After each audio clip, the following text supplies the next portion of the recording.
Jeep Talk. I have always been like the responsible mom.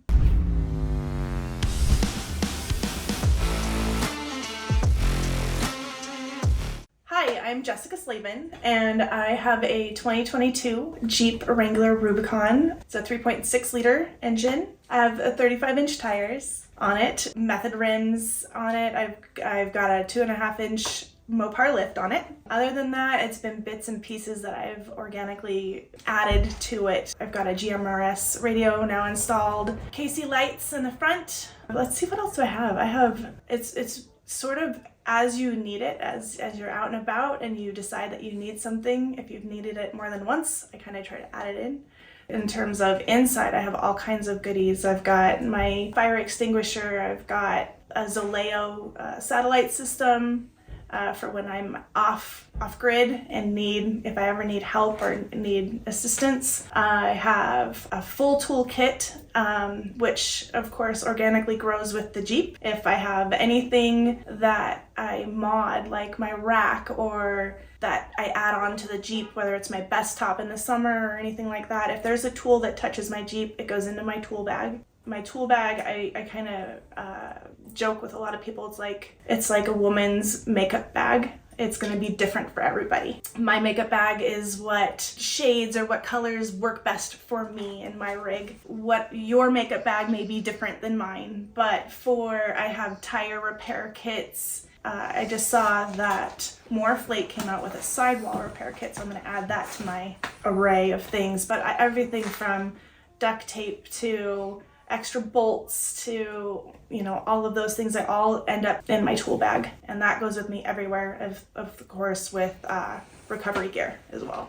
I'm the Swiss Army Jeep. I'm the one that will have it, and it's come in handy multiple times. If it's self-recovery, I definitely never will be by myself or go somewhere by myself where I can't get myself out of most situations. There's always those anomalies. As I've found myself in multiple situations in multiple places, I have acquired things that I've needed. If I find myself in a situation where I don't have something, I will never be in that position again. I have always been like the responsible mom and gotten the Subaru mom car, that's safest for your kids and the responsible thing to do. And now that my kids are old enough, I finally got to pick a car that was just for me. And I have always wanted a Jeep, and I couldn't tell you why. That just was cool, right? I never in my mind envisioned myself going to Moab, to Colorado, off-roading in some of the most amazing places that I never even knew existed in Nevada. But I've always wanted a Jeep, purple or white, that was it. And then COVID hit. Right before COVID hit, I bought 2021 Subaru Outback with everything, all the bells and whistles, all the upgrades, everything. There is a chip shortage in cars. The world just stopped, and we all became caged animals, which is against our very nature. I've always enjoyed camping. I've enjoyed the outdoors. I didn't realize how therapeutic it can be, how healing and freeing it can be. We test drove a couple Jeeps. We test drove a Gladiator because we wanted a truck. And I've always wanted a Jeep, so I was influencing him to go Jeep. We test drove the Gladiator, and we ended up liking it and buying and getting it and everything. While he was doing the paperwork, I test drove a Wrangler, and that was it. And he saw it in my face. He knew. It was that oh shit moment, right? For me, it was easier to drive. That shorter wheelbase makes it more maneuverable and things like that. I didn't necessarily need a truck. So for me, I thought I wanted a Gladiator. It was a soft top that I test drove, and they didn't have everything that I really wanted. He saw it in my face. He knew immediately that he was in trouble. So we went back and we talked about what the trade-in value for the Outback would be and things like that. Because of the chip shortage and because of COVID, I would get more back for my Subaru than we paid for it. Now husband is screwed because now you have no argument for me. They didn't have what I wanted on the lot. I actually got to go on and custom build the Jeep of my dreams, right? Went on, built it, everything, waited for about almost 4 months for it to get here, and then it's been true love ever since. literally got my Jeep, drove it off the lot, and went to Death Valley. Immediately, that was my first off-road experience. Did Titus Canyon, went and saw Rhyolite. If anybody's ever been to Reward Mine, it's terrifying and exhilarating all at the same time. It's right outside of Lone Pine.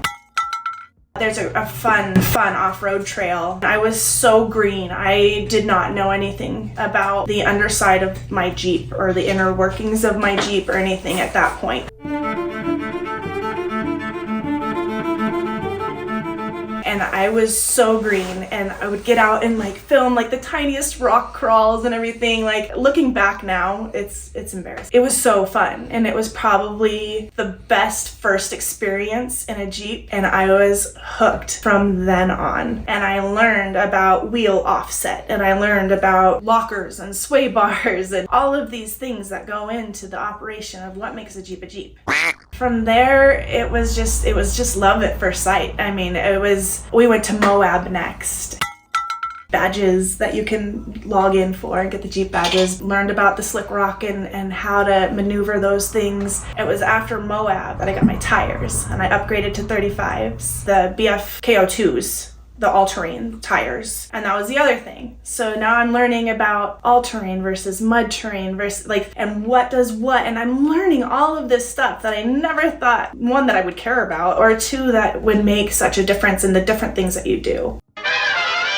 I started camping more. I got a deep sleep mattress that forms to the whole interior of my Jeep, so now I'm sleeping in my Jeep. And then I got a tent that connected to the Jeep, and then it got a rooftop tent for the Gladiator, and it's just become this whole lifestyle and this whole world. And it is now, it's beyond therapy. It's an escape. It's a true reality. There's no judgment. There's no chaos. There's this natural exploration that happens. As a human, you want to explore your surroundings and everything like that. I've lived in Nevada for the majority of my life, and I can tell you in the last 2 years, I have seen more beauty and more amazing places in our own backyard that I never knew were here. That is real Nevada, right? Like Reno is not Nevada. Vegas is not Nevada. You go down to Beatty, and you go down, or even just here, just outside of Gray Eagle area, or one of my favorite places, even though I've been to all these places, is just to go up to Gold Lake and camp. They have an off-road camp area, and you can literally camp right on the water. You're in the trees, and it's just you and nature, and it's just the way life is meant to be. Gold Lake is just about an hour, not too far. Take 70 to Gray Eagle. Right as you're going out of Gray Eagle, you turn right, and there's tons. There's Salmon Lake, there's Big Bear, Little Bear Lake, there's Gold Lake, there's all of these areas up there. Again, it's just this natural beauty.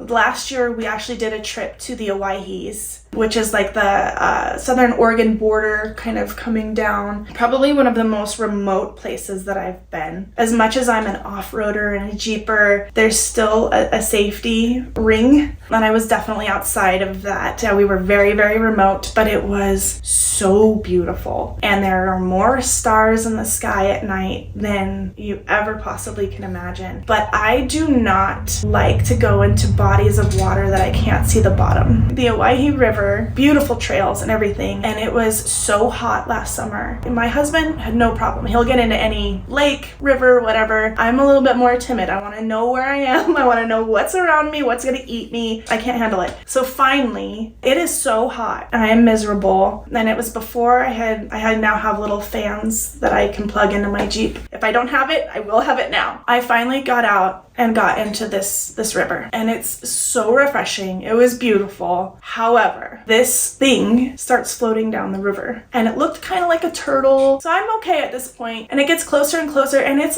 diving under the water and then coming back up, and it's slithering. So now I'm thinking, snake, I'm done, I'm out. And it turned out, because it finally came close enough that we got to take pictures of it, it was an endangered eel. It's a fish, but it's an endangered eel that has this mouth is full of this circular teeth, and it looks like it would eat you alive. I'm out. The one time I'm in the water, nope, I'm done. Safe place, back in the Jeep. I'm done. Well, the Jeep is a place, it can take me to all of these amazing places. It also protects me from all of these amazing places as well. But there's nothing like sleeping in your Jeep. You are able to take yourself to these remote, amazing places, and you're sleeping with the door open. Stars are right there. You know, you're making your own food, and it's how we should be. It's how everything's become so commercialized, so media heavy, and so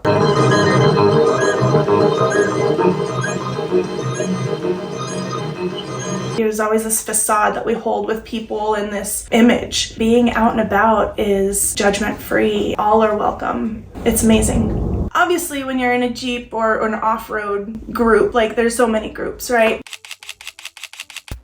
You go on these runs and you do all these things. Battleborn Babes is another group. We went up and we did some pictures by Tahoe, did some pictures of our Jeeps and everything, and then it's the camaraderie that ends up happening. You're in a group with all these people you've never met, but you already have a commonality. So instantly, it's much easier to befriend all these people. And Dirty Girls Jeep Club is a perfect example of that. I've done now a couple of runs with them. You always meet somebody new. There's always an interest. There's somebody that's never done it before. They welcome you in, and then it becomes this hug, you know, and then you go and you explore these new adventures with these people. Jeep talk. Women in general are such an emotional breed.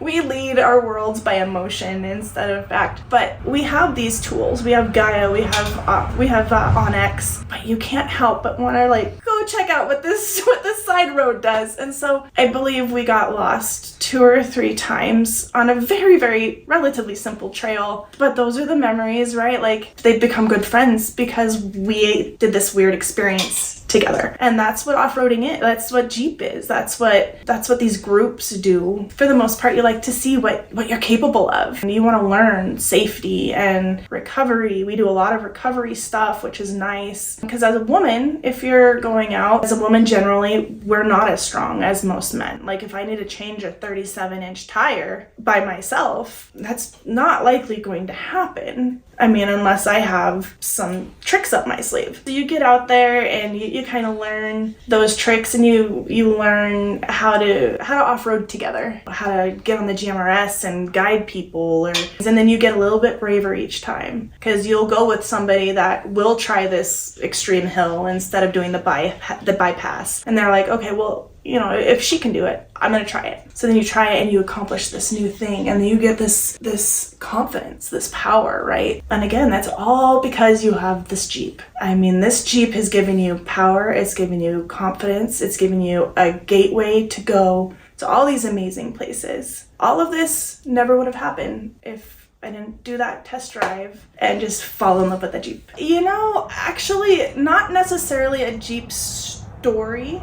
Just 2 weeks ago at Jeeps and Coffee in Reno, I had people that maybe didn't have as much experience as I do now, or everybody's at a different level, or there's always something that you have that maybe somebody didn't know about. I went to this Reno Jeeps and Coffee and had 3 or 4 people like literally kind of crawling through my Jeep and looking at the things that I had and asking me why I had those things. You know, oh, what's in your tool bag? I'm about to go camp at this place. Like, what's one thing that you would say I should have? Or a lot of people don't know how to cook out and about. Like they think fire is the only way. Or I'm a Jetboil queen. I love my Jetboil and an Omnia. I can bake all kinds of things in my Omnia. It's like a little oven that you can bring. So I'm showing these things to all these people, and they're taking notes on their phone and things that they want to buy, or my solar flashlight that I have, my headlamps that are on my headrests. Just something simple like that. People are taking notes on that. I didn't really think that I had things to offer to people in the Jeep realm, but then you kind of realize that you do, which is kind of fun too.